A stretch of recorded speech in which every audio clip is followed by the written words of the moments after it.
सूबे में होने वाले विधानसभा चुनाव की तारीखों का ऐलान होते ही बलिया की फेफना विधानसभा में सिंहपुर और करचीपुरवा गांव में 1 दर्जन से ज़्यादा गांव के लोगों ने विधानसभा चुनाव का बहिष्कार कर ऐलान कर दिया है कि रेलवे संपार नहीं तो वोट नहीं नारे के साथ अपनी मांग को उन्होंने बुलंद किया। 10 गाँव को जोड़ने वाले रेलवे संपर्क मार्ग रेलवे द्वारा कई वर्षों से बंद करने से नाराज गांव वालों ने 2022 का चुनाव का बहिष्कार करने का ऐलान किया है। गांव वालों की माने तो सांसद डीआरएम और रेलवे के जीएम से भी लगा चुके हैं गुहार। रेलवे संपर्क मार्ग नहीं तो वोट नहीं के नारा लगाते हुए ये लोग सिंहपुर और करचीपुरवा सहित कई गांवों के लोग हैं। इनकी माने तो रेलवे लाइन के दोनों तरफ किसानों के खेत हैं, जिसे किसानों को अपने खेतों में जाने के लिए 500 मीटर की दूरी के लिए 6 किलोमीटर की दूरी तय करनी पड़ती है। रेलवे संपर्क मार्ग बनने के से दर्जन भर गांव एक दूसरे से जुड़ जाएंगे। रेलवे संपर्क मार्ग के लिए डीआरएम, एमपी और रेलवे के जीएम से भी गुहार लगा चुके हैं, मगर किसी ने नहीं सुना।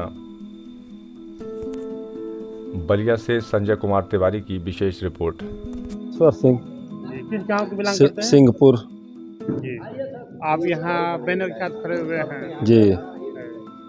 जी, किस लिए खड़े हैं आप? हम लोगों का एक बहुत पुरानी समस्या है रेलवे क्रॉसिंग का, जो सिंहपुर और करचीपुरवा के बीच में है।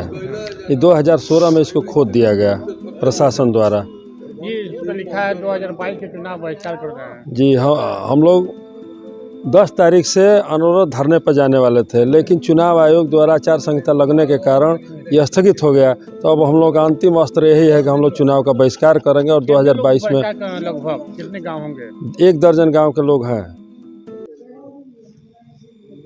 बता दीजिए। हिंद पूर्वांचल किसान यूनियन का राष्ट्रीय अध्यक्ष केडी सिंह। जी, क्या मामला है?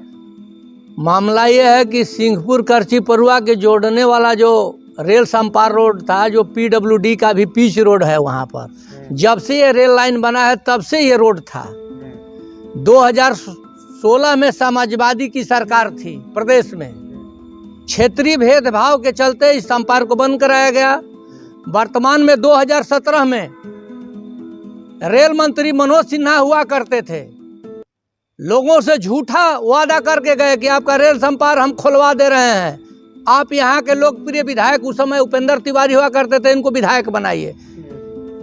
उसके बाद 2019 में इनसे जब कहा गया तो ये कहे कि एमपी साहब को आप जिता दीजिए, दिल्ली में जाएंगे तो आपका अंडरपास रेल संपार बन जाएगा। यहाँ एमपी भी भाजपा का इस क्षेत्र के लोगों ने बनाया, लेकिन इस क्षेत्र की जनता को बारी बारी से हर पॉलिटिकल पार्टियों के द्वारा छला गया। चाहे वीरेंद्र जी हो, चाहे उपेंद्र जी हो, चाहे नरेंद्र जी हो, चाहे शेखर जी हो, चाहे भरत जी हो, इस क्षेत्र का जनमानस सबसे निवेदन किया। किसी ने गांव गरीब किसान मजदूर के व्यथा को सुनने का काम नहीं किया। विवश होकर के दर्जनों ग्राम के ग्रामीणों ने ये निर्णय लिया है कि 2022 ही नहीं, जब तक ये अंडर संपार रेल का व्यवस्था सुनिश्चित नहीं होगा तब तक हम लोग वोट का बहिष्कार करेंगे और जनहित में रेल संपार लेकर के ही मानेंगे। इसी क्रम में आज किसान यूनियन के नेता होने के नाते इन सारों किसानों का दर्द को देते हुए हम लोगों ने बार बार निवेदन किया जिलाधिकारी महोदय से, गोरखपुर एजीएम से, डीआरएम से। विषय आकर के रुक गया है। एजीएम गोरखपुर सीधे सीधे कह रहे हैं कि 4.5 करोड़ रुपया का उत्तर प्रदेश सरकार से प्राविधान बजट करवा करके आप हमको लिखित में दिलवा दीजिए, आपका काम शुरू हो जाएगा। तो 4.5 करोड़ बाद दर्जनों गांव के लिए 30,000 जनमानस के लिए बड़ी बात नहीं है। इच्छा शक्ति किसी नेताओं के अंदर नहीं है। सिर्फ गांव गरीब किसान मजदूर वोट देने की मशीन आज बन करके रह चुका है। मूल विषय पर किसी का फोकस नहीं है। मेरा निवेदन है मीडिया के माध्यम से कि इस आवाज को आप ऊपर तक पहुंचाए और समय रहते गांव गरीब के किसानों के हितों को ध्यान में रख करके अति शीघ्र यहाँ रेल संपार बने। ये बहुत बड़ा काम नहीं है।